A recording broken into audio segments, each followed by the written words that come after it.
So welcome everybody to the Board of Directors meeting, Pueblo West Metro District. I'd like to call this meeting to order. It is July 13th, 2026, 5:30 p.m. Can I get a roll call, please? Good evening, Board of Directors. Good evening, everyone. Taking roll call. President Axworthy, Here. Vice President Vickers, Present. Director Roberts, Present. Director Potter, Here. and Director Pasternak. Here. Thank you. Next up, the invocation. Good evening, everyone. You'll bow your heads with me, please. Father, we come before you tonight, thanking you for all you do for us in our daily walk. As we gather together tonight for this board meeting, we ask that you give us the wisdom and knowledge to move through this meeting tonight, making the decisions on the subjects that are at hand. Lord, as I look around this room, I thank you for every individual that is here this evening, for their wisdom, their knowledge, and their education that they have truly been blessed with for such a time as this, that they will be utilized tonight during this meeting, and they'll have the peace and patience to go through tonight's meeting. I ask your blessings upon each and every one of them. In Jesus' name, amen. Amen. Thank you. Thanks, sir. Pledge allegiance. Bill, would you like to? lead Sure. us? My pleasure. I pledge allegiance to the flag of the United States of America and to the republic for which it stands, one nation, under God, indivisible, with liberty and justice for all. Thank you. Thank you. And next, can I get a motion to approve the agenda? I'll make a motion to approve the agenda. Can I get a second? Second. Okay, we have a motion and a second. All those in favor? Aye. Any opposed? Agenda is approved. Public comments. Katrina. We do have a number of citizens signed up for public comments, both in person Excellent. and online. So we will start off with the in-person, and forgive me if I mispronounce anybody's name. Deidre Carlton.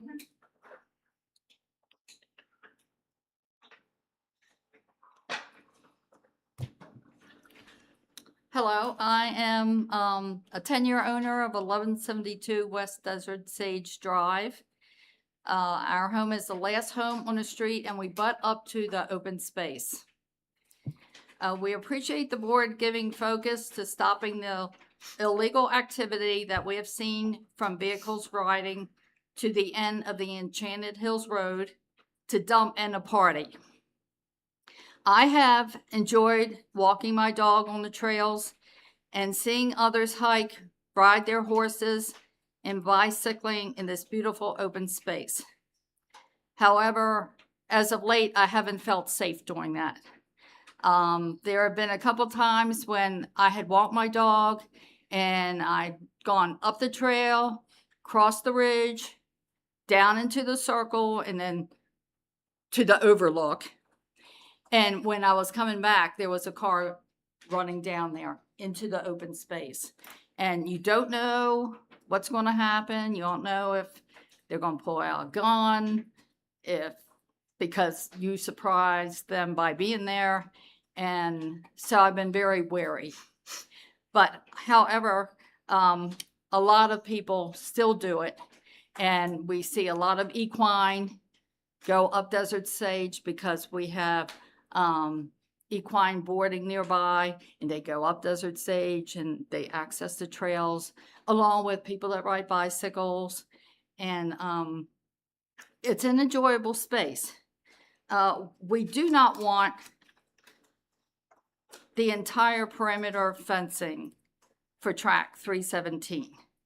We do recommend fencing to prevent vehicles from driving down into the circle off of Enchanted Hills, and also providing parking off of the McCulloch exit for those, not the exit, but off of McCulloch Road, for those who enjoy the sunsets or wish to walk their dogs on the trails, but they don't live nearby. Please do not shut off our access to this wonderful space, nor erect a fence that will be an eyesore and will lower our property values. Thank you. Thank you. We're working on that.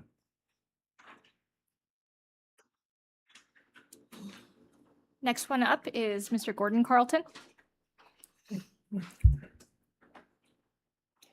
Gordon Carl, 1172 West Desert Sage. Our property abuts the track 317. You have an opportunity today to listen to the people most affected by this space being used for junkyard, garbage dump, party destination, and all the adverse costs and aftermath arising from that. What I see is this is a budget item in search of a project. Last time we looked at this, spoke about this, was a couple of years ago, and we suggested that a gate and a minimal railroad tie barrier be erected at this space. Cheap and easy.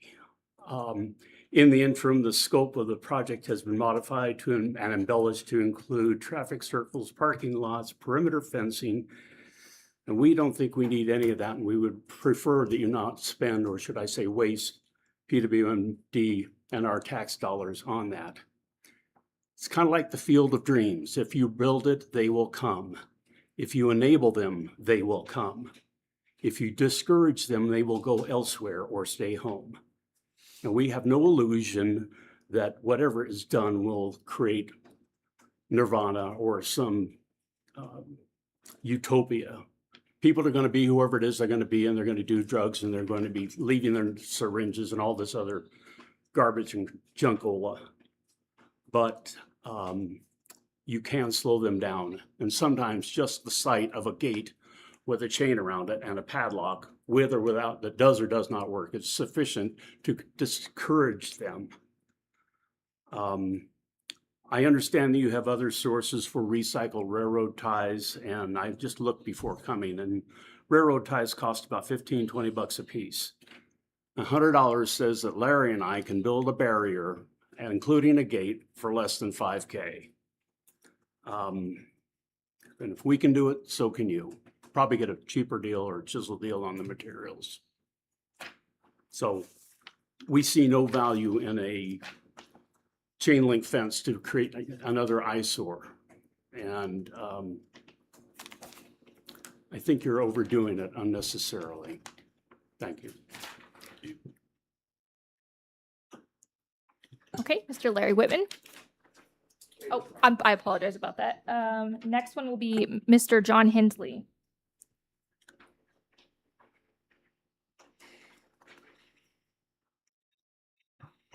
Hello, I live at 1160 West Desert Sage Drive. Would like to reiterate what Deidre and Gordon have said. I've lived there for almost 27 years now. I've raised my family there, my kids there.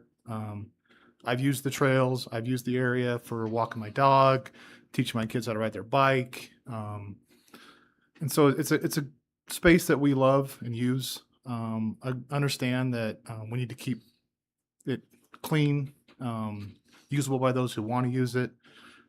We don't need the illegal dumping, understand that. Like Gordon said, I think there are simple ways to discourage people, keep it safe, not make it cost a lot of money, but not make it an eyesore either. I mean, it's space that people want to use, space that people do use. We don't want to hinder any of that.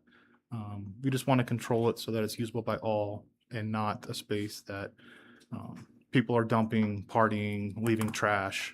So I think we can all have a discussion and come up with an idea that fits all of our needs, and makes it so that it's a usable space by all, and keep it what Pueblo West is. It's a beautiful area, and that's what we want to endure. Thank you. Agreed. Thank you. Okay, and last in person, we have Mr. John Strouch? Stroud. Did you say Don or John? John.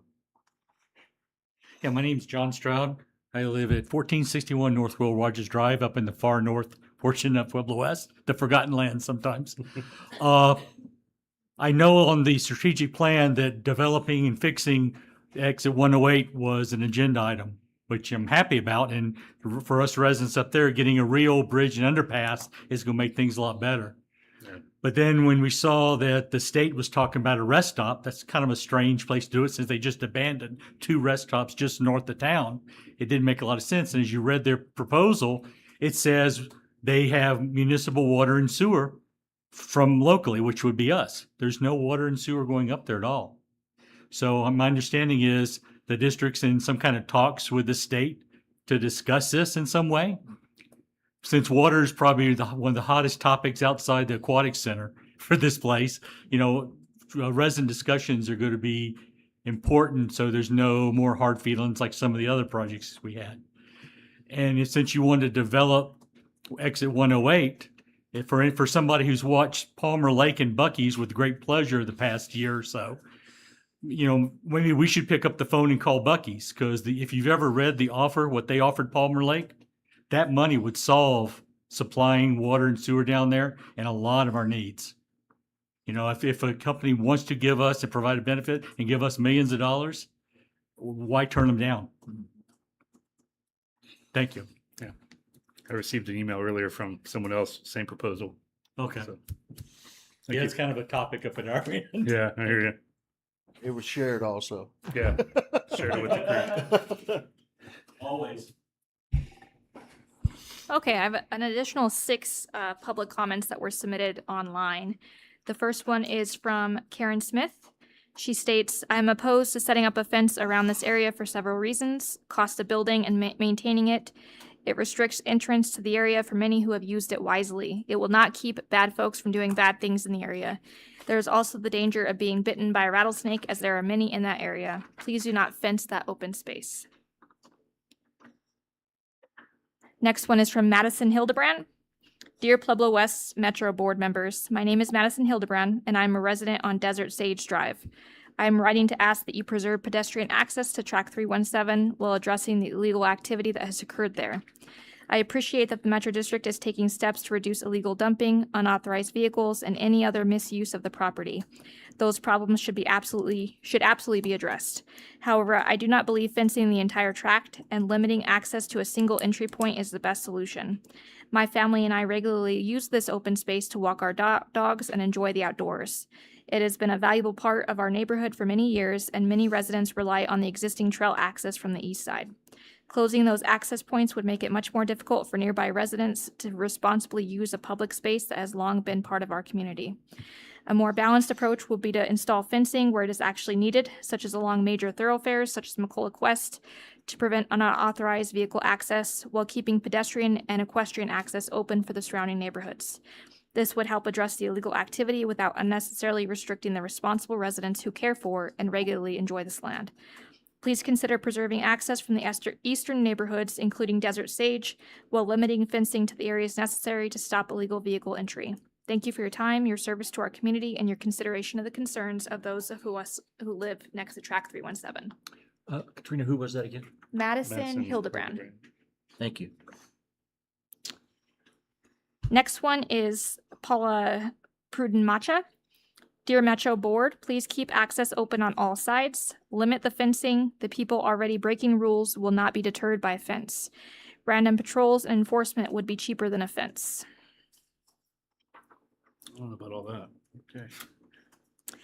Joe Bennett states, board members, I am very concerned with the update that Mr. Winters provided about Tract 317 at the last board meeting. Yes, something is needed to stop people from driving into Tract 317, rather it be a vehicle or dirt bike or four-wheeler. However, I don't believe that fencing the entire perimeter is the answer.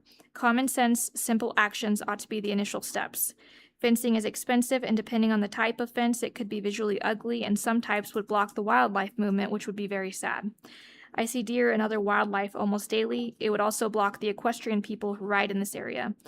Why go to the expense of a new, different entry area when one already exists? People park in the cul-de-sac at the end of my street daily and walk their dogs. Yes, people also drive into the track from my street too. Let's stop the illegal motorized traffic with a simple solution rather than going to the expense of fencing the entire area. Thank you. Okay, Carmen Cruz states, to whom it may concern, we are the new owners on property 1125 West McCulloch Boulevard North, right beside the mentioned open space. My husband and I support protecting Track 317 from illegal activity, but we do not support fencing in the entire property. We are in favor to, 1, keep pedestrian and equestrian access open on all sides, limit fencing to areas necessary to stop illegal vehicle access while preserving public access, and preserve the community's longstanding access to this public open space. We can all work together to make this happen. Thank you for your attention to this very important matter. And lastly, my name is Victor Carrillo. My wife Terry and I have lived at 1167 West Desert Sage Drive since we purchased the lot in November of 2015 and built our house here. We chose this specific proper SAC bordering Track 317, providing us and our neighbors with a beautiful open space for walking our dogs and riding bicycles, or just watching the sunsets. We are writing to propose a plan to prevent illegal dumping and unauthorized vehicle access, including ATVs and motorcycles on Enchanted Hills Drive, while preserving the area for pedestrians. To achieve this, I have attached a map with 7 numbered areas and AI-generated images illustrating how we can secure the space without completely enclosing it with fencing. Area 1 is access control. Establish a gated entrance off of West McCulloch, leading to a roped-off parking area. A lockable gate would restrict Enchanted Hills Drive to authorized vehicles only. Area 2, formalize the existing parking area that residents have used for sunset watching over the past 10 years. And areas 3 through 7, use railroad ties to restrict access to foot traffic, bicycles, and horses only. For my wish list, we suggest installing in-ground wire benches at the 2 locations marked with yellow stars on the north end of Track 317 to enhance the space for families. Thank you for your time and consideration of these improvements to beautify and protect our community's open space. We did have another comment from Mr. John Hensley, but since you already spoke, I think, okay. So that is all the public comments we've received. Okay, thank you. Thank you.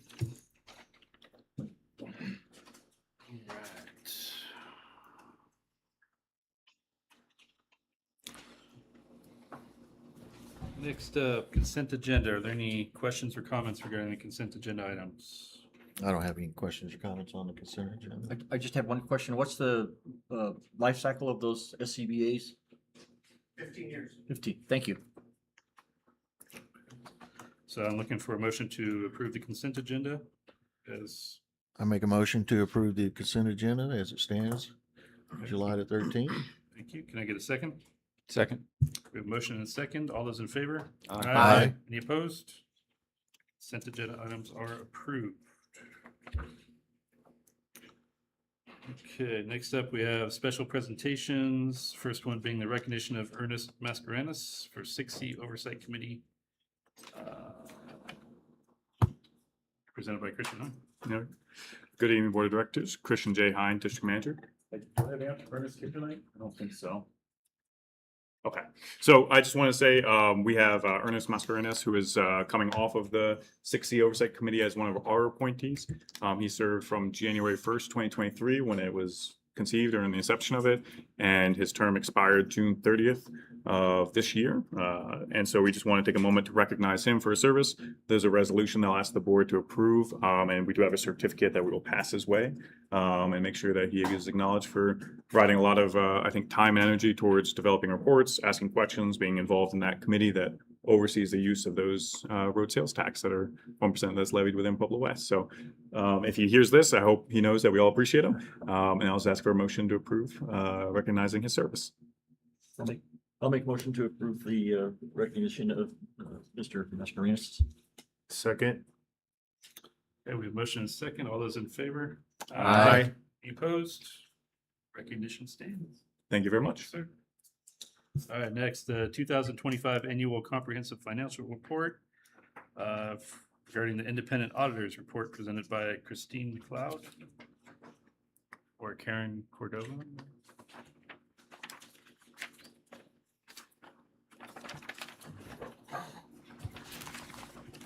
Good evening, President Axworthy and Board of Directors. This evening, I would like to present Christine McLeod, and she was the audit partner in charge of our 2025 annual audit, fiscal audit, financial audit, and she is here to give a short presentation on the audit. Good to just. Yeah. Okay. Thank you for having me here. I know I've been here before and presented the audit to you, so I'm just here to talk to you about the 2025 audit. The annual comprehensive financial report was issued on June 30th. I just have a short presentation that involves our communications as auditors to you as the board. And so if you want to go to the next slide, Just kind of talking about who we are as Haney, your engagement team, what we do when we come in to perform an audit, a few financial highlights, those required communications.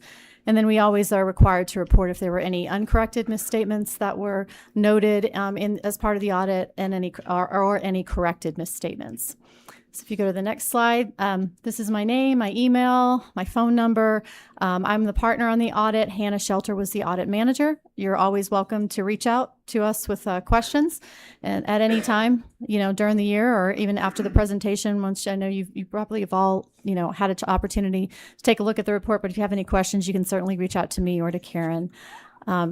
As far as what we do, our audit procedures, you sign an engagement letter with us, so that'll be on the next slide. It just kind of talks a little bit about those steps as far as planning, gaining an understanding of what's gone on during the year, any changes that may have happened so that we can develop our audit approach. We come in and look at the underlying support for transactions and make sure that they are supported by invoices. We send confirmations. We perform inquiries and analytics as part of our work. That's all part of our field work. So we were out here performing that field work and working with your team, Karen and Ron. I can't thank them enough for all the work that they did as part of that process and providing us what we needed to do to get through our work. And then we draft the financial statements as a service to you all. That is reviewed by Karen and Ron very thoroughly in order to produce the final ACFR that is then filed with the GFOA. So if you go to the next slide, you'll see that we did issue our audit opinion on the 2025 financial statements on June 30th. You'll notice that the opinion is an unmodified opinion, also known as a clean opinion, and it states that we conducted our audit in accordance with United States generally accepted auditing standards, and the objective of that audit is to obtain reasonable but not absolute assurance about whether there are any misstatements in the financial statements. As far as financial statement highlights, this graph right here just speaks to an overview of full accrual statements, so similar to what you would see in a for-profit business. So there's a couple different sets of statements in the report. I know that you're used to looking at your budgetary to actual statements every month. This then puts in your capital assets as well as your and debt onto those top-level financial statements. So when you're looking at the government-wide statement of net position, you will notice that there's total assets of about 193 million there in total assets, and offset by liabilities of about 12.2 million, and then deferred inflows, which are going to be taxes that will be collected in the following year, of about 1.3 million. Deferred inflows of about 10.2 million, liabilities and deferred outflows, which are those are the property taxes on the asset side, and then you've got inflows on the other side of that. And for ending net position, healthy ending net position of 172 million. That net position consists largely of investment in capital assets, net investment in capital assets. That net investment is going to be your total assets less any of the debt that's outstanding that is used to acquire those assets. You've got unrestricted, some restricted net position there of about 8.3 million. That's restricted either by third parties, bond covenants, or by law. Tabor restricts some of those funds. And then you have unrestricted net position of 73 million. That is not restricted by any third parties or for any other use. Next slide will show you just overall government-wide statement of revenues, expenditures, and changes in net position. So you'll see that during 2025, that change in net position was about 10.2 million. And that's made up of your general revenues, about 22 million. That's going to be your taxes, grants, and then charges for services, which is going to be water, sewer, community development. And so those revenues are then offset by program expenses, and those program expenses are about 35 million, and that gets you to a positive change in net position of 10.2 million. The next slide is going to just walk through some general fund financial highlights on the balance sheet side. So this is what you're more used to taking a look at just from an operations standpoint. So it does not include those capital assets or long-term debt, but just showing you year over year for the past 3 years that you've got a positive fund balance, which is good. Your assets exceeding liabilities and fairly consistent year over year. If you look at the proprietary fund, those are going to be the funds that hold the activities with charges for services, which are going to be your water and sewer, community development. And so you can see the assets are a lot higher, obviously, because of the infrastructure there for the water and sewer, offset by some smaller liabilities, and you've got high fund balance in there, largely, showing that you've got this consistent year over year with your assets exceeding your liabilities and a healthy fund balance. As far as looking at statements of revenues, expenditures, and changes in fund balance, it's going to be your activity throughout the year in the general funds, governmental funds. And so you can see you've got your total revenues exceeding your expenditures in every one of those years except back in 2023. So you've kind of got healthy, fund balance supported by a change where the revenues are exceeding the expenditures. When you look at the proprietary fund, that is going to also show you just those operating revenues offset by operating expenditures. So your charges for services are covering those expenses. And then you've got some contributions and transfers that then make up that total change in net position, fairly consistent year over year.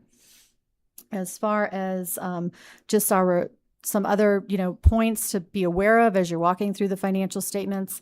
There was a new accounting pronouncement this year, it's GASB 102, certain risks and disclosure. So if there was any sort of concentration or constraint that may cause a significant impact to the district, that would need to be disclosed. That did not have any impact. There was no, risk or disclosure in relation to those items in the report this year, but if there were, it would need to be included there. Capital assets footnote will show you just year over year changes in those assets, where they started, what was added, what depreciation was taken on those assets. You will also notice that there's a note that delineates leases and subscription-based information technology arrangements that are required to be reported. Those are required to be reported as rights of use assets now on the statement of net position. And so you can see the details of those. There's a lot of vehicle leases. That's mainly what's included in that footnote. As far as long-term liabilities, you can see the bonds and the payments on the bonds that are being made and kind of what consists of those long-term liabilities. The leases are included in there, and the subscription-based technology arrangements, as well as bonds, and also compensated absences or amounts that are accrued for paid leave. Notes regarding pension plans, so the statewide retirement plan footnotes are in there. I know they're quite lengthy and kind of talk about a lot of actuarial calculations, so there's a lot of estimates in there. That takes up a large amount of the report. And then you'll note that there's also a section that talks about any commitments and contingencies, and then budget to actual schedules. And the important thing to note there is that just all of the expenditures for 2025 were within budget. There were no expenditures that exceeded appropriations. So if you move to the next slide, as far as our required communications, we're required to communicate to you whether or not there are any changes in accounting policies or applications of accounting policies. We did not note any. The accounting estimates are very similar to what they were in the prior year. Your depreciation is an estimate based on the useful lives of your fixed assets. Those pension liabilities are based on actuarial valuations and estimates, as well as the OPEB liability. Leases and SPEDAs, that's a calculation that is performed based on what your borrowing rates are, so that those right-of-use assets can be placed onto the statement of net position. And then compensated absences is also an estimate of what leave that you think will either be used or paid that needs to be accrued for. As far as disagreements with management, we encountered no disagreements about anything that would impact your financial information, our opinion.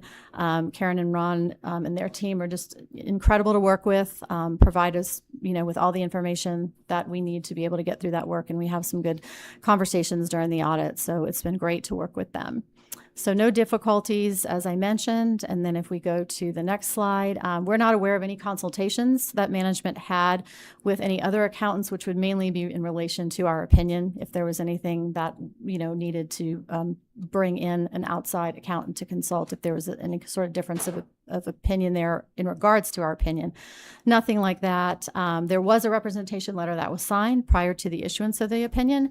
And then you'll notice that our opinion, we opine on the required, we apply on the other supplementary information using an in relation to opinion, which means that we have compared all the information in those supplementary schedules to the information in the report to make sure that it agrees.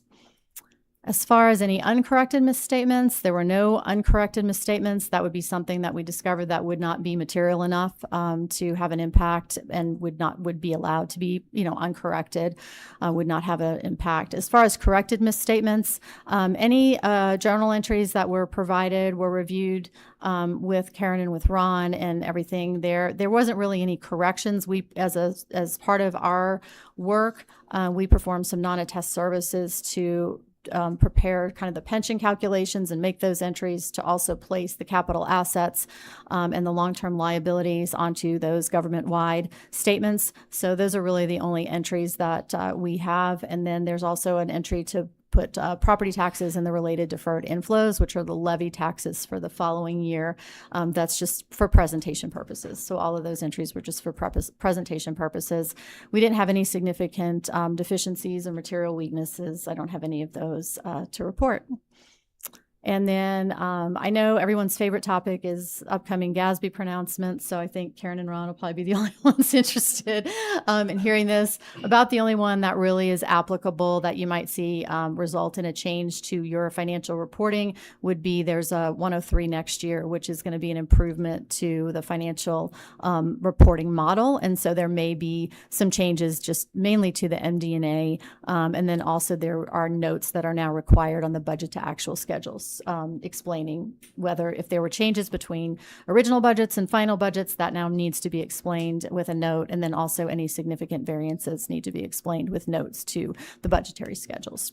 The other ones are just coming up later on, and there's just presentation type of issues in the disclosures. I'll take any questions if you have any for me. Any questions? I don't have any questions. No, no questions. Thank you, All right, Christine. Thank you. Thank you. And Karen and team, thank you very much. Appreciate it. Thank you. All right, next up, Hill Ranch update presented by Matthew Cohen.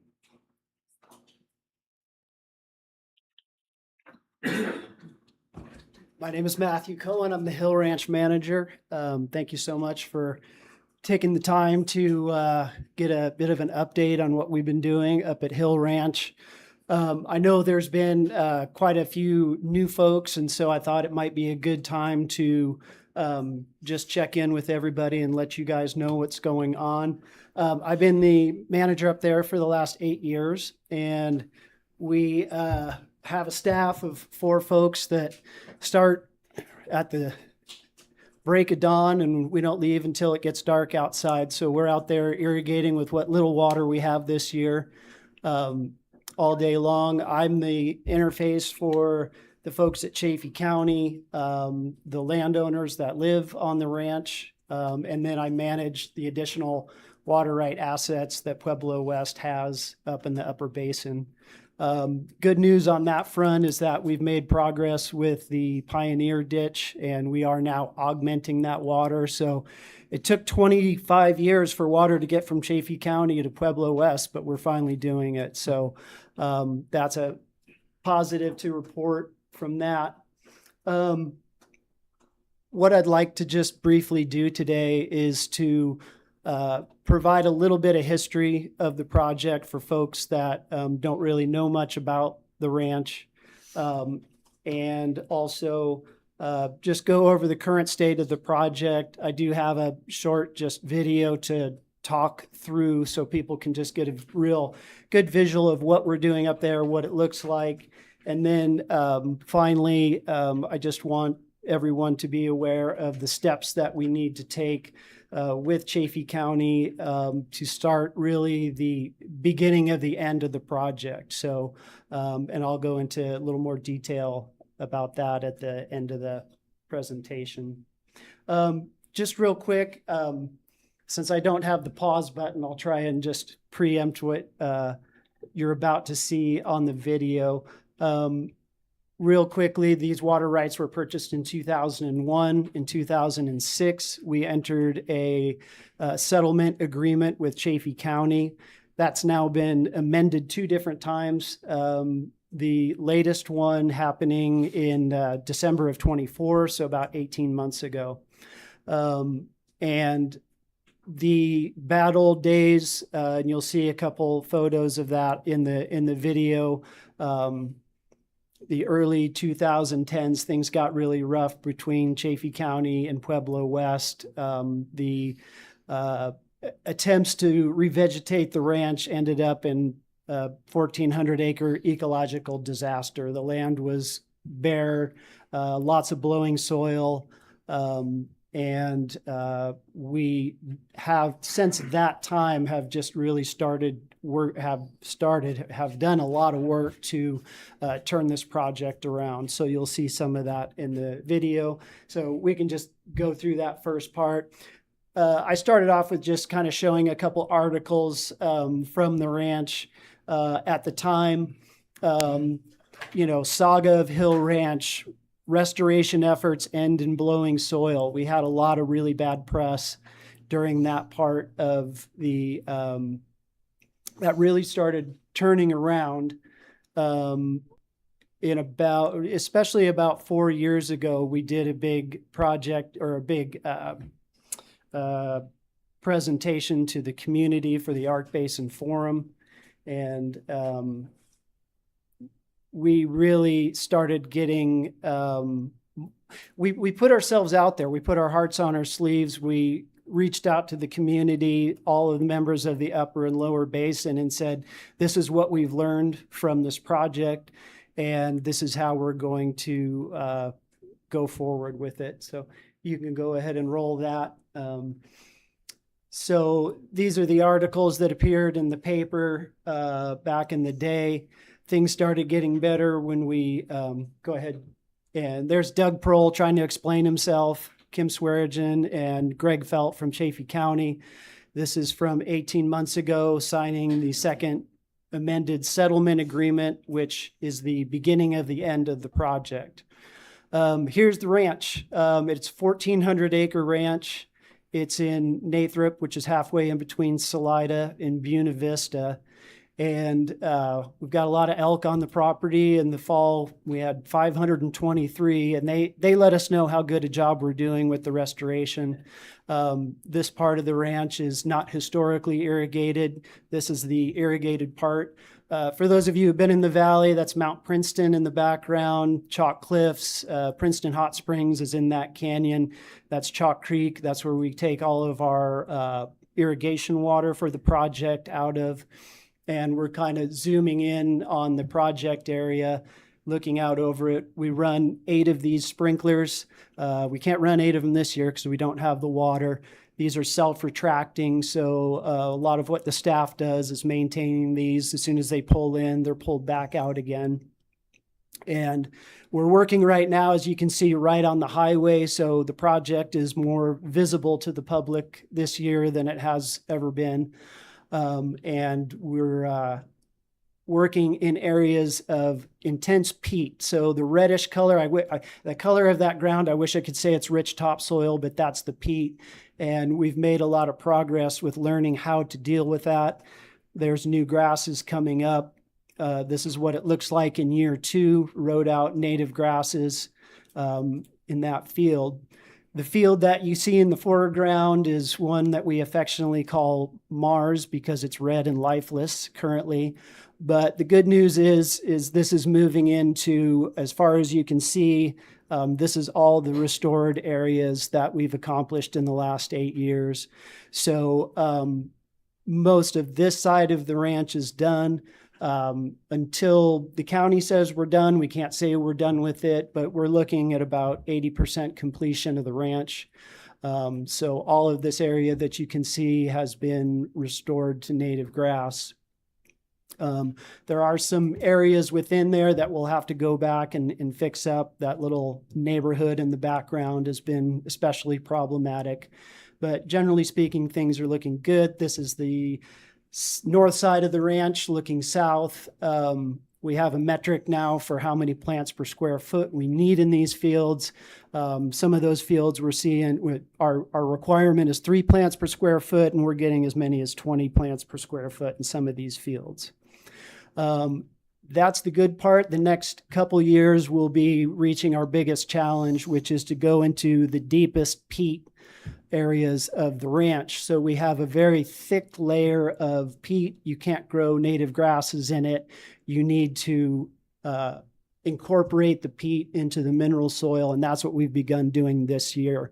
This is a field that's been gone through with a 6-inch layer of peat that's now been ground up by this magic new machine that we have. This is a no-till drill that we use to put the 6 species of native grass in the ground. We're doing a Hail Mary seeding in this field right here in case the super El Nino shows up. So we'll be ready to roll for it when that happens.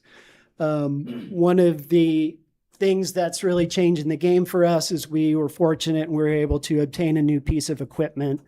This is called a Dynadrive, and it's made in the UK. It's really kind of hard to find, but what it does is it goes into the peat, it gets underneath it, it lifts it up, it flips it, and it turns it into that roller.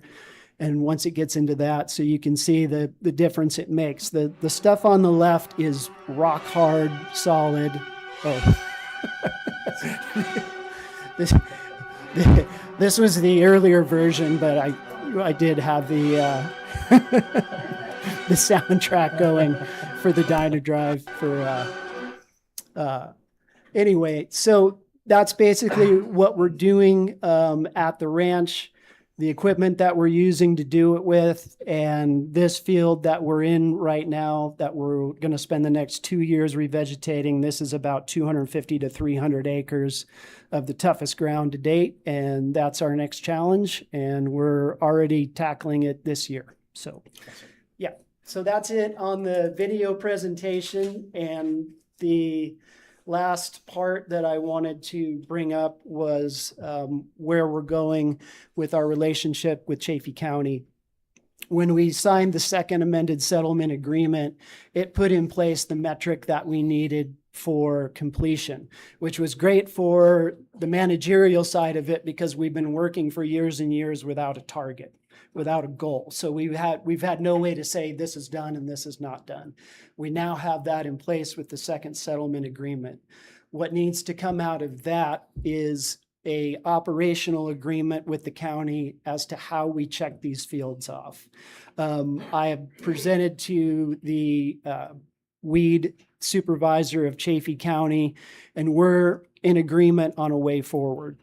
Which is to use point line transects, photo points. We've broken the ranch into 30, 40 acre parcels, and we will start to go through the parcels and check them off. Before we do that, we need to get that in writing.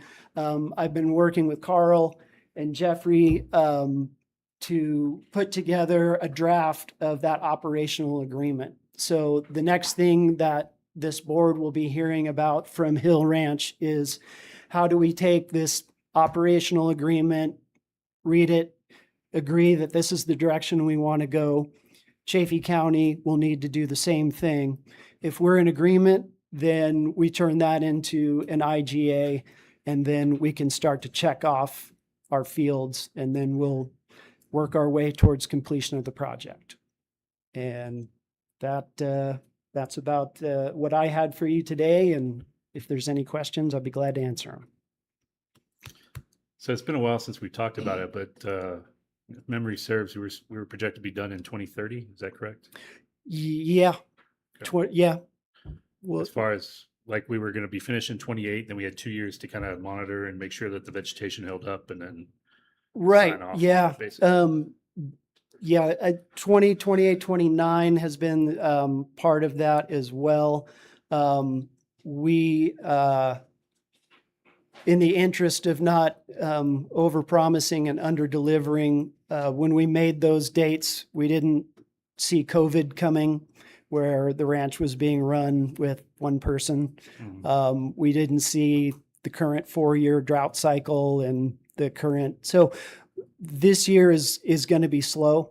It's going to, we're making progress. We're growing grass, but I do want to temper expectations for this year. That said, I do believe, God willing, and the creek does rise.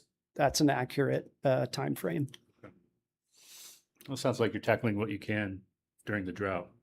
Yes. Without the peat, which is good. So Yeah. Thank you for shifting your focus. Any other questions? This is an ongoing project, many, many years in the making.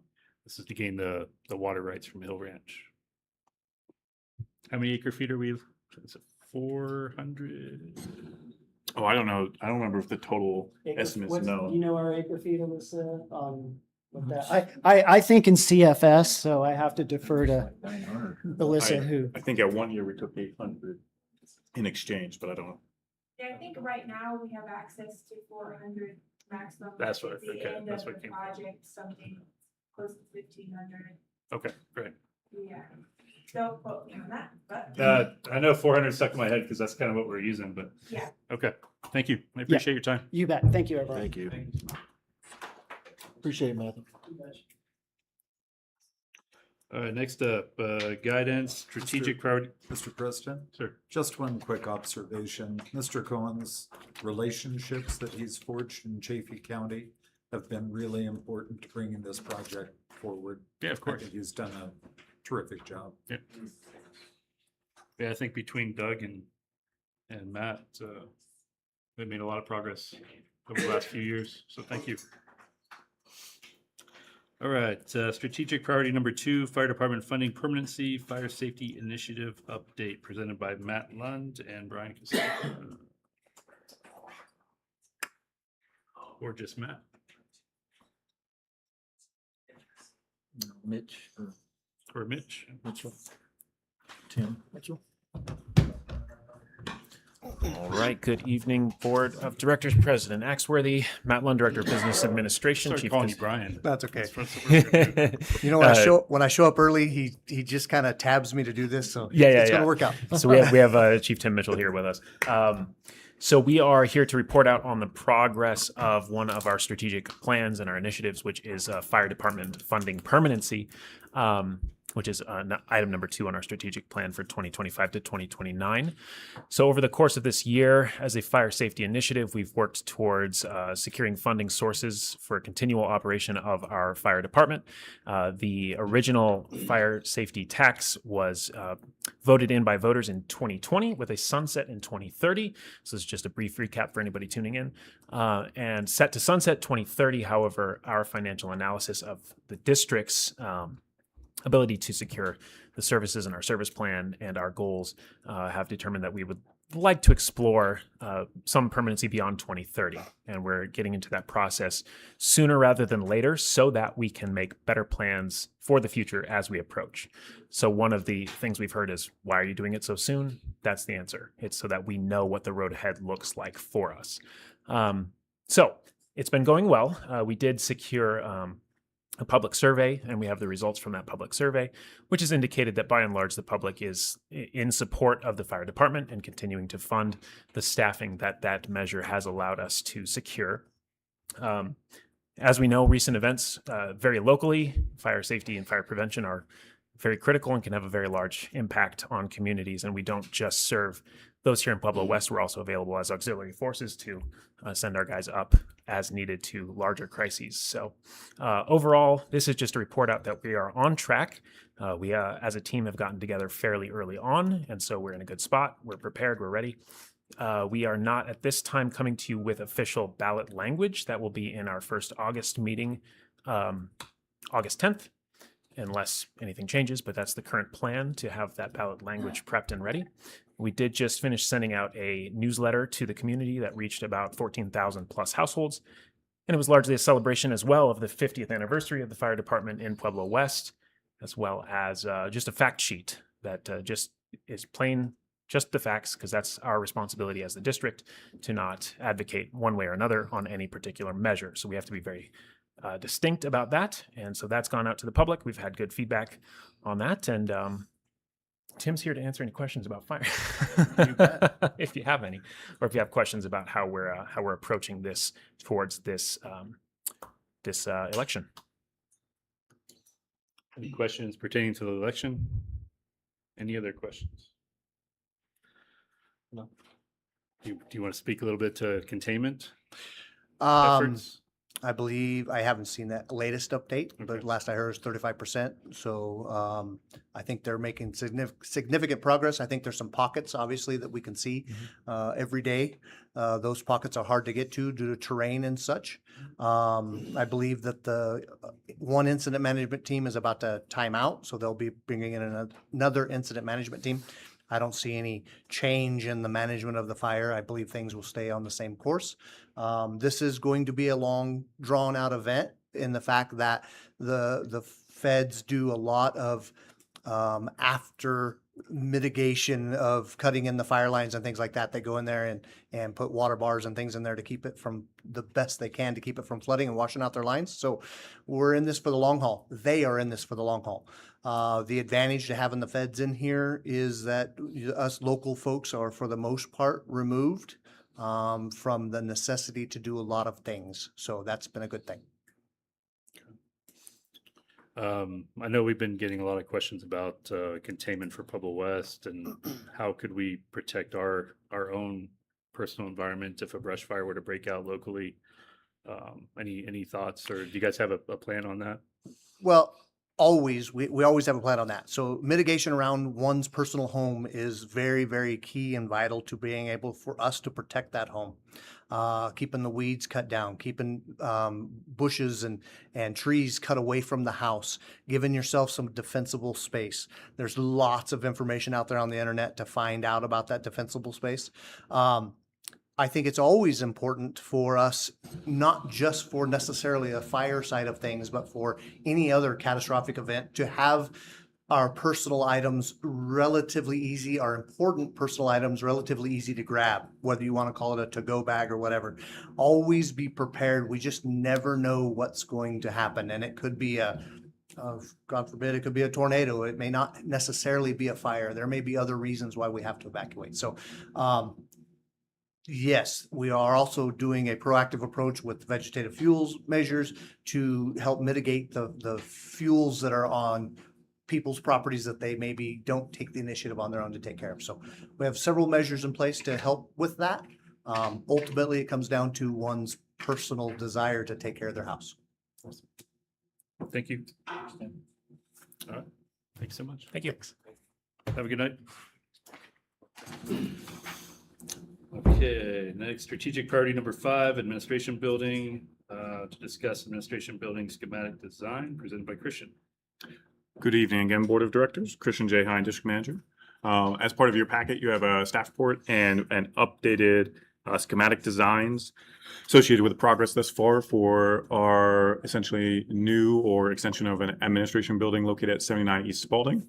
I'll just cover some of the highlights, but this is part of the public packet as well for everybody's awareness. And if we can go to option B, I'll speak off of that. So just We're on B first. option B, I'll just cover that or cover off that. As we know, the discussion and part of our strategic plan has been to develop 79 East Spalding to expand essentially the administrative footprint of the district, to stop leasing spaces, to be able to have a centralized location. And we are making progress on that. So did the award, we've now had 3 meetings with the design team to start finalizing what that schematic design can look like before we proceed into design development. They have come back after discussion and numerous options. I think there were like 9 that we reviewed at one point, to the point of these 2 options that are now being considered within the administration building committee. It's about, if I recall correctly, an estimated about 6,300, 6,500 square foot on this. There is currently a conversation about whether we'll use a basement or any options for that, particularly around storage, not for offices. and whether that's cost effective to do, considering we are moving through a process of reducing our records and hopefully not needing storage, or if there's the additional space that's useful, and then the cost comparison towards having a basement versus retaining the space that's above ground and still meeting all our purposes. There's about 11 to 12 offices, I believe. Some of them are threeplex or fourplex, probably more still threeplex. The appropriate ADA bathrooms and requirements for utilities, our IT server room, and then ample space for the public that is identified. If you hit and rotate it, fair enough. So the idea, what you see on the south, which is the, I believe, eastern, closest to the alley, that's where the locations from some shared or public spaces are, including conference room for about a 12 person conference room, much larger training type area or classroom, and the overall board room. And they're intended to be situated such that there will be partitioners. Perfect, thank you. And go down to the next one. That it can be removed so that way you can either utilize the entirety of the space or shape it so you only use certain ones and all of them can retain their access. The idea behind it conceptually is a large expansive boardroom that can be developed so that way we don't need to rent space when we have much larger public meetings or discussions that we anticipate a lot of people at, retaining individual use and even the potential for renting that space out in the future if there are options to do so. And there is a break area and a small, I think, kitchen access area and even counters developed within it to try and facilitate that type of use. So right now, between the two options, and the reason I'm looking at option B or having us look is as that was shared just about mid to late last week. It's going around the admin building committee to kind of give feedback. I've heard most people favoring option B because it resolves a lot of the concerns we initially identified with access, circulation, the restrooms, and the public space accesses. So that's likely going to be, with maybe minor modifications, where we end up heading. And tonight, there's opportunity for discussion, feedback prior to moving forward with that design development. Excuse me. But I'll stand by. Are there any questions or feedback as far as that, or any additional from the committee members' input like to share? Yeah, I'd just like to hear from the committee members. There was a lot of discussion. We had 6 floor plans, something like that, and we kept going back between 3 of them. Then we narrowed it down to 2. I think it was 1 and 4, right? Sounds right. And what you're seeing is the modification of 1 and 4 with some adjustments on the reception area and the entryway into the main meeting area. They brought the foyer out along the front of the building. So that way, when you access, you can actually just turn right in and access the hallway that goes to the meeting area. That access is the same on both. It just has different caveats to it. But there was a need for reception to be able to see foot traffic from the reception area coming into the building and also exiting the building from the secure hallway. So where you see those doors, where the way it flows, those are all going to be key carded. So that way employees, and if someone's going to go back there and meet with one of the employees, then they'll be able to open those doors for them with like a buzzer. But those 2 floor plans had the best flow. Trying to remember, I think B originally was 4, and we didn't have the unisex restroom on the right side of it. Remember? I think so. I don't. We had to pull there are that challenges. in. But now you got access to all 3 restroom areas with option A and B. What were the outdoor visuals that were included? They're the next page, I believe. Yeah, there's some and conceptually elevations. Yeah, there you go. So these were the ones that were presented during that meeting. Snipped them as far as just an aesthetic concept. They do not reflect actuals or square footage or anything necessarily by the scope or space. At the time, we were, I believe it was B1, 3 on the right total. It might be C B1, and 2, B2 and entryway. option C as far as the ideas, and option C seems to be the more favorite out of them at this time. And I'll just share one of the primary reasons that was brought up is looking, as Dr. Roberts said, one of the entryways may be adjustment there, but if there is I'll talk about cost and any challenges we foresee, not about cost, other types of challenges. But when it came to the idea of having the windows being a place where the board meeting area is being beneficial for folks to be able to use and be able to see out of. I think that's what drew people to option C.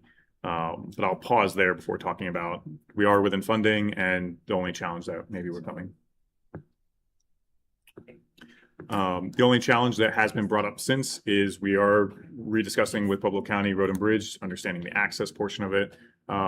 If recall previously in conversations, it has been intended that because of the limited right of way and because of the parking lot already being improved so much that there would only be likely a requirement to potentially expand spaces on the parking lot, maybe a second access into the parking lot from the alley, not major road improvements, but we appear to be having to revisit the discussion. We'll find out more soon when we're able to touch base to ensure that what we had expected and been told is still consistent. Yeah, definitely keep us up to date on that, please. So you think you're within the budgeted amount that was talked about previously for getting this project? Based on the feedback and similar projects that they had scoped out and cost, some of it being newer data, some of it being older data, it appears to still be within the threshold. If there's anything that changes within the market, or if we have to suddenly address roadway improvements, we may have to discuss further about what we want to do. I think there's still options to reduce square footage that if it was just that, we would probably still be able to fall within and still be able to fit the scope of the project. If there are any type of major roadway improvements or anything else, then there would be a conversation with the board to understand if we're outside of our budgeted criteria. So the reason I brought up the basement last time was not to put a full basement under 7,000 square feet, but to be able to reduce the upper floor by 2,000, which was so you would put a basement under a 5,000 square foot building. Yes, So for that record storage. Make that clear. Gotcha. Yes, the idea of the basement option is either to reduce cost or reduce square footage or both. Ideally, reducing cost and still being able to produce the same space and utility we need. At this time, looking at the square footage they've got, they do have the stairwell there. If we're able to achieve without needing that basement and it's more cost effective, I think we'd recommend that. Okay. Long time coming. And much cheaper than the original plan. Yes, and this, Which is great. for funsies, I don't know if it's wood, this is the original plan for this project. original. Yeah, the 15,000 square foot Gotcha. comparison. Gotcha. This is now, I believe, the farthest we've gotten on this project. So Which is good. that is good. Let's finish it. Okay. All right. Nothing else? I appreciate the time. Any questions? Did you have any questions? I know I'd mentioned it before. I don't know if it was at this meeting, but we've been told that a lot of the bids are coming in lower than what they had expected on previous projects that this architect firm is that we're working with. So Good. we're hoping to be able to submit by what, October? Yeah, I think, I don't think I included the timeline here, but yeah, it was Yeah. fall. And the goal of releasing things in fall or issuing that is later in the year, if there are folks who are more hungry for projects, that it may reduce overall cost compared to the other situations. So that is As cost favorable. goes up the next year in January. Yeah. So moving forward Typically. is beneficial. Yep. And then the ability to offer the work in the winter months is good. So a little warm That'll help. fuzzy here. Okay. Any other questions, comments? All right, thank you, Christian. Thank you. Next up, strategic priority 13, community pool. Update from the pool committee, Mr. Vickers and Mr. Roberts. I was unable to attend the last school committee because I was out of town. So you can do some highlights and if there's anything that. Sure, so we reduced the square footage by, I think it was 1,417 square feet. We lowered the elevation of the building, I think it was by 2.5 feet, which cuts down on how much glass we have and height and stuff. And we basically, told them that, okay, we want to stick with the long-term, well-maintained finishes that don't need a lot of maintenance, but we want to scale back so that we're not adding any extra expensive furnishings, and that's interior and exterior. So, I think our next meeting is next Monday? No, Thursday? Thursday.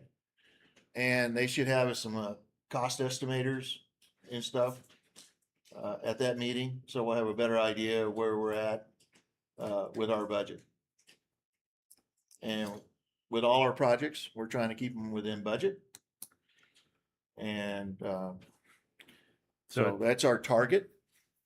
So at this point, do you think we've cut as much as we can to help save money on the ultimate project? Not necessarily, because some of those cost estimators, with the reduced square footage and the reduced height of the building, it changes the mass airflow system of the ventilation. Okay, so the requirements may not be as much as was previously required. Right. Okay, for such a larger structure. So that's why we're waiting on this cost estimator to come in, and we'll have hopefully some better numbers. Right. So I'm saying with the recent cuts that you guys are planning, that's pretty much it. What it is what it is at I this think point. we're looking at 8 feet deep. That's still up in the air. 7 to 8, right? Mhm. We need 7 for certification of lifeguards. 8 would be preferred. But, so all that's gonna be coming at us on Thursday. Okay. What I'll add is that we are trying very hard to get this project in on budget. It is going to be a bare bones pool to some degree, but it'll have the advantages of things will be installed that can be added later at minimal costs, such as we were talking about ways to add water features in the pool. They'll be designed with that in mind, but we won't actually spend the money on those features right now. We cut back on the amount of glass considerably. The initial project was designed to be just an indoor pool, not necessarily a fancy aquatic center, but we just are trying to get this in so that the community will have a place for swimming. I think it'll be a benefit for a lot of the residents in Pueblo West. So we're diligently trying to cut these prices. We won't know until it goes out to bid what it's actually going to cost, because even with the cost estimators that we have, that the designer is utilizing, a lot of those prices are generated from Denver markets, and we just feel like we'll have a better opportunity to utilize local contractors and hopefully shave some costs off that. So I appreciate the hard work on the committee. I know, and the patience of everyone involved. Again, this is the reason why we're doing all this work, is to minimize the cost so that we can look at doing other recreational buildings in the same complex to offer more services to the community. Right. So that's the goal. Not spend millions and millions of dollars on a pool so people that don't swim or don't want to swim don't have anything to do. And the other thing is that our target date is in 2028. And this pool's gonna be accommodating double the amount that the exterior pool did for the 3-4 months that it was open. Traditionally in the past, it'll be open year round. So accessibility and availability and being able to take in larger numbers, it's going to service the community well. Agreed. Thank you. You're talking about completion of 2028. We're Correct. The schedule is looking for a possible groundbreaking in, February? 2027. February. February 27. Also, I don't know, I'd like to talk just a minute about the water. I know people are concerned about the water. We haven't done an analysis on how much water an indoor pool uses, but it's not, maybe our water guy can give us an idea. But I don't think it's something that is, a lot of continual water drain on the resources once the pool is filled. I know there's some evaporation. We'll have less evaporation than an outdoor pool. But it's not, I think the benefit to the community is worth a little bit of water for a swimming pool. It's not going to be like an outdoor pool. So hopefully we can get some numbers. We can get an idea what it would actually utilize or consume. The actual number, what it would be, but it should be minimal, because like you said, the evaporation loss is not gonna be the same as an outdoor pool. So, again, the major upfront cost would be the actual filling of the pool, and then maintaining that should be minimal. Thank you. Thanks. If it's okay, I just have one add. I do want to echo, I appreciate the committee's work because I know there has been a lot of attention to making sure it's coming within cost or hopefully within cost. I do think that if recollection serves correctly, that part of the motion made for this was to bring back schematic designs for the board to approve. So this is part of that process to ensure that there's also, favorability and support as it moves forward. Those, that prioritization for cutting the cost to make sure that fits within that budget. As we heard, there's a depth difference. I think we've identified things like, I think we self-retained one party room instead of two. I think we did cut the diving board, but there's still the slide. So some of those things are occurring. And so we just ask your, acknowledgement and understanding of what's happening within that. And if there are questions, to give feedback. Because I think I've heard, as far as not on the pool, but largely, there's been this discussion or interest in making sure that the amenities we do provide serve their purpose, make sure it's something that the public can be proud of and appreciate while still coming within the cost and the budget that we have to work with. So balancing those and just getting that feedback, I think, is important throughout that process. If, as Vice President Vickers said, once we get to a point that those bids go out and we do get costs back, not at all tonight, but in the future, if it does come outside of the scope of what was budgeted at that time, we will have to discuss with the board and they will have to decide how they want to move forward with that, should that happen, just for awareness. I think that's all I wanted to touch on. Thank you. Any other questions or comments? Okay. Next up, decision time on some resolutions regarding appointing of a representative to serve the 6C Road Sales Tax Committee on behalf of Pueblo West Metro District, as well as selecting ex officio member to serve as well as a non-voting member from the Metro District. Good evening again, Board of Directors. Katrina Peter, Chief Administrative Officer. I am going to ask the board to make two decisions tonight. One is for the appointment of a Pueblo West Metro District representative for the 6C Road Sales Tax Oversight Committee. The board has received 3 applications which were forwarded to you for review, so I'll ask that you discuss those applicants and make a decision on who shall be appointed. And then our bylaws for the 6C Road Sales Tax Committee also allow for an ex officio representative to be appointed. We have 4 individuals that have submitted applications that are staff members, and that I think would contribute greatly to being able to kind of advocate for Pueblo West Metro District, ask the right questions, and really push things forward. So the second decision that we will ask you to make is the appointment of the ex officio member. So I don't know, Director Axworthy, if you would like to open up the conversation and review the applicants. I think everyone probably received or looked at the applicants already in the board packet that was given to us. Do I have any discussion regarding the 3? Or can I get a motion on who you'd like to? Trying to remember. I'll make a motion to appoint Cabri Cleveland to the 6C Oversight Committee. I can't hear you. Oh, I'll make a motion to appoint Cabri Cleveland to the 6C Oversight Committee. We have a second.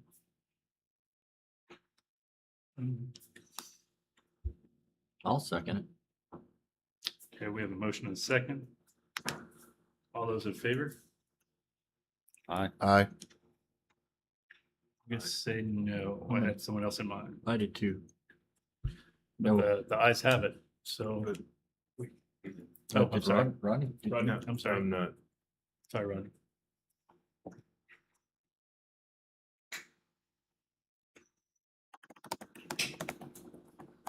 You want to go ahead and do a roll call vote just to keep it clear? Taking a roll call vote, President Axworthy, No. Vice President Vickers, No. Director Pasternak, Aye. Director Potter, No. Director Roberts. Aye. 2-3 vote. Thank you. You want to make a motion on who you? Yeah, I'll make a motion to nominate, Mary Gail Mello. I'll second. We get a roll call vote on that, please? Taking a roll call vote, Director Axworthy, Aye. Director Vickers, Yes, aye. Director Potter, No. Director Roberts, Aye. Director Pasternak. No. 3-2 vote. Ayes You have it. guys have it. Thank you. Okay, so next up, can we get a motion on who we'd like to have as the ex officio member serving on the 6C road sales tax? I'll make a motion to nominate, Randy Blankenship. I'll second that motion. Roll call vote, please, just for friendliness. Taking roll call vote, President Axworthy, Aye. Vice President Vickers, Aye. Director Potter, Aye. Director Pasternak, Aye. Director Roberts. Aye. Thank you. Thank you. Okay, next up, public comments. Do we have any other public comments? We do, Mr. Larry Whitman. Well, good evening, members of the board. So Larry Whitman, 1179 Desert Sage. So we're here tonight to speak to our favorite Track 317 fence. At the last meeting, it was mentioned the potential fence as a alternative if we cannot get a variance from the county. Just want to stress the fact that this is not, a fence is not like something that's not the will of the neighborhood. It's everybody, the neighborhood, the users. Nobody would like to see a fence. That just takes away from the whole ambiance of the area. Let's not lose track of the site that we want to go to the county and ask for two things. We want to be able to retain the parking lot at the top that people have used for decades. Number two is keep the cul-de-sacs as they are. There's really no need to make bigger, do more damage to the native vegetation, or most importantly, for Metro to spend any more money than absolutely has to be spent. The original request would stop the flow of traffic from 4 main areas to getting a full blown where pretty much everybody gets locked out and you only get in from one door. So I think we're kind of losing track of the original request, and let's just stay focused, make sure we understand it's the will of everybody and not the will of one person, as we have a board member that believes it is. We'll watch with the county commissioners, and we're anxiously waiting to see the variance be received, follow it along, and when it's back on the agenda again, we'll come back, we'll talk some more. But the whole neighborhood's completely open to talk and get suggestions. Victor Carrillo that sent in stuff, he came up with some great design work that is free. I don't know what the other design company may have charged, but his designs are great, the materials are native and probably stuff we already have in our arsenal. With that, that's all I have. Thank you. Thank you, Larry. Board member comments? I just want to commend the amount of community that showed up for this meeting and to utilize their First Amendment rights, speak out about Track 317. I just wish we had more participation from our community on other subjects and fill this room. And, we get a better consensus of what our community wants when they actually share this information. We are getting all your emails, all your plans and designs and stuff. So good ideas and everything. We just don't know what, the county's gonna hand us first. So with that being said, cross your fingers, say a prayer. Sometimes we get what we want, and sometimes we don't, and sometimes we fall right in the middle of things. Thank you. Rodney, Chris? Yeah, I just want to add that we started with the budget committee. We have maybe a follow-up to Greg's point. We have, I think, two members of the public that were appointed to the budget committee. And they're both participating at a very high level and projecting their experience and knowledge into that process. So I'm excited to work through the budget committee with them.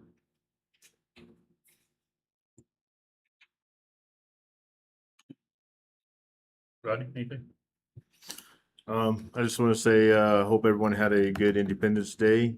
I want to thank everybody in the community who restrained themselves from using fireworks. I'm sure Aspen Fire helped mitigate some of that by what we saw and the tragedy in that situation. But I still want to say, because it was hard for me to restrain myself, because it's my favorite time of the year. Amen. And it just, I just really thank the community for restraining themselves on the fireworks this year in the situations that we've found ourselves in. Because some people don't. I'm sure there were people that weren't. We saw it, but at the same time, for the majority of the community, thank you for that. Also on Track 317, I'm committed to do my best to work with the community on that tract on any way that we can to help mitigate the trash and all the bad characters and all the vehicles in there. But at the end of the day, again, at the end of the day, I don't want to sound all whatever, but it is a Pueblo West property. It is our responsibility to mitigate any unsafe activities the best that we can to our abilities with the resources that we have. But with that being said, I do like the ideas that I've seen. I do like the ideas that are out there. And it's just a matter of us working with you to do our best to make those things happen. And I appreciate your guys' time and effort coming up here to tell us this. I've told Larry Whitman from the beginning, I'm all about trying to work with the community in the situations that they're in, the best of our ability. But at the same time, at the end of the day, like Greg said, sometimes you get what you want, sometimes you don't, sometimes you end up in the middle. And we'll do our best to help with this process. Thank you. Well, I'm gonna take a little bit different track on that. I think, I think the community has a right to want what they want for that piece of ground. When you say that it's owned by the district, I think it's by the people for the people. I mean, that's what the basis of this country is built on. To say that government owns the ground and we're going to do whatever we want with it, kind of riles me up, because those people affected are those people that are around that piece of ground. We should try to come together and I know the county has issued some decisions as to what they require for this to happen. It's time that we work together. I think that Pueblo West should push back on what the county requires. It makes no sense not being able to access that existing parking lot or turning that existing parking lot into a permanent parking lot because they're concerned about traffic that turns on and off of that road. In my opinion, is silly and is a rule government has come up with that really has no meaning or veracity in mitigating any kind of traffic patterns there. There's people that turn on and off of that road all day long on different roads, different paths, and that seems to be fine. So to say that now that we've vacated the property, an existing street no longer belongs. I think we need to push back on some of that as the district. That street wasn't owned by Pueblo West to begin with. It was a public road. So why does vacating property lines eliminate a public road that already existed? I think there's a lot of things that we need to confront with that. Mr. Carrillo, Victor Carrillo's plan, you know, is well thought out. It seems reasonable to execute. I don't understand why this has become such a problem because of county regulations. I think we really need to do something as the district and say that, you know, this is for the people in our community. I just get tired of hearing, you know, this is what government says and this is what has to happen. And we need to do better, in my opinion. We need to do better as county governments, as state governments, as local governments. Try to start working with our people that actually pay the taxes to keep us doing what we're supposed to do for their benefit. So I would encourage our departments to really work hard at pushing back. We can do it politely. We can do it with reasonable arguments, with reasonable ideas. But just to say this is the way it's got to be because this is what the county says, I think we're facing other issues along those lines, and I think we just need to keep our people in mind first. Yeah. Well said. So my addition to everyone's comments is that we started this process to prevent the illegal dumping and illegal activity on the land. We vacated the lots. We went through that process. If it wasn't for that process, we would have lots built in place that could eventually become housing and so forth and so forth. It wouldn't be this nice open space that you guys are all enjoying. So we are making progress in what you guys would like to see. However, I dive into it's not just about the neighbors, it's about the community as a whole. So I would like to see some other amenities for the other community members of this metro district, not just the neighbors that live around it. So that's my position. It's also my position that how are you going to stop illegal dumping and illegal access unless you have some sort of barrier and not just on a cul-de-sac? You see Enchanted Hills, which technically isn't officially a road anymore, and there's people driving on it and parking on it and utilizing that. And I agree that we need to have that as access to that particular tract for future purposes. But what's to stop if you don't have some sort of barrier or fence?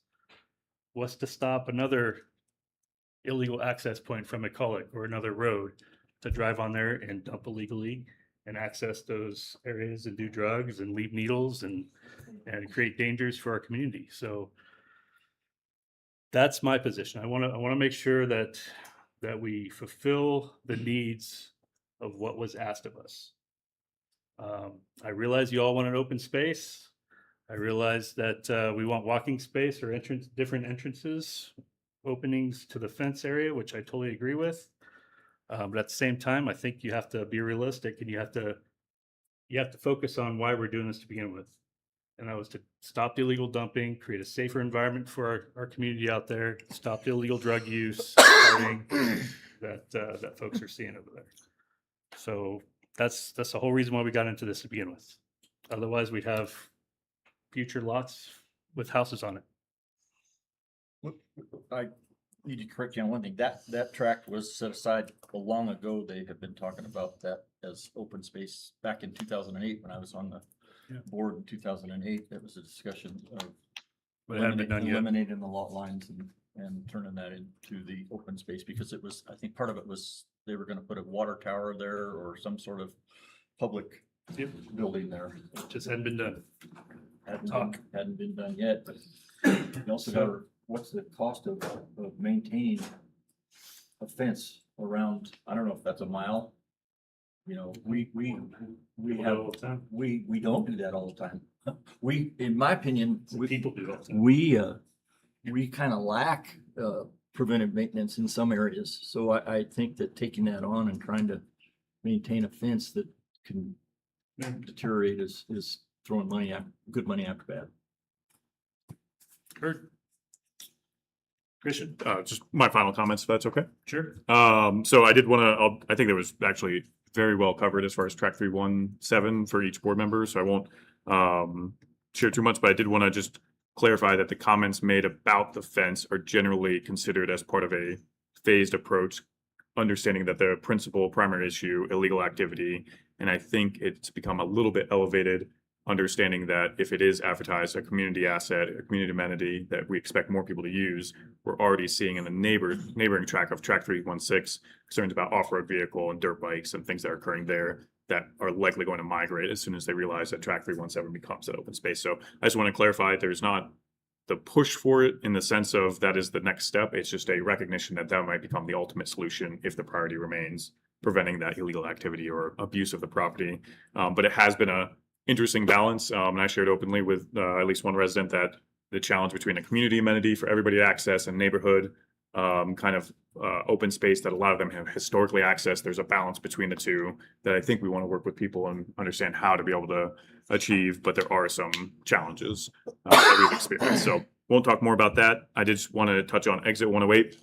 John, I believe, made comments and shared some thoughts towards it. And on our end, that water infrastructure, sewer infrastructure, if that is provided, and I think conversations have been that it's going to be provided by Pueblo West, the intent is for them to pay for all that infrastructure to go to there. If they can continue on their plan for that, when things come up about water rights, they either may look at it as bringing in water rights that they would need, or petitioning to request access or discussion with the board about the cash in lieu option. So if those infrastructure and resources are requested, they will either be responsible for putting it in or responsible for paying for us to put it in. Just with our state, make sure you get that in writing. That's fair. We do like things in writing. Right. And the last thing I just want to say was Hill Ranch. I'll express and echo Carl. A lot of appreciation to Matthew Cohen and the water team over time and boards. A lot of good work, and we really appreciate it. And Matthew is exceptionally sharp, and we are very lucky to have him. And that's it. One last thing. Could you put that video on the website? I've The Hill never Ranch seen video? that ranch. Yeah, sure we could. I think we'll agree on that. I know, we've been talking about this for 25 years. I've never seen it. I didn't realize it was where it was, because I drove by there. a bunch of Chaffee times. County, Yeah. And I've only been there it was once peaked there, myself. Unfortunately. Yeah.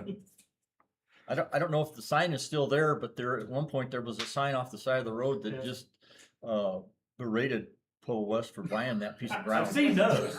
Yeah. They It's spit on the ground and I say, "Oh, what?" It was pretty popular several years ago to buy up agricultural land for the water rights, and that's It still is. yeah. Wherever you can find water, you need to try to secure it. All right.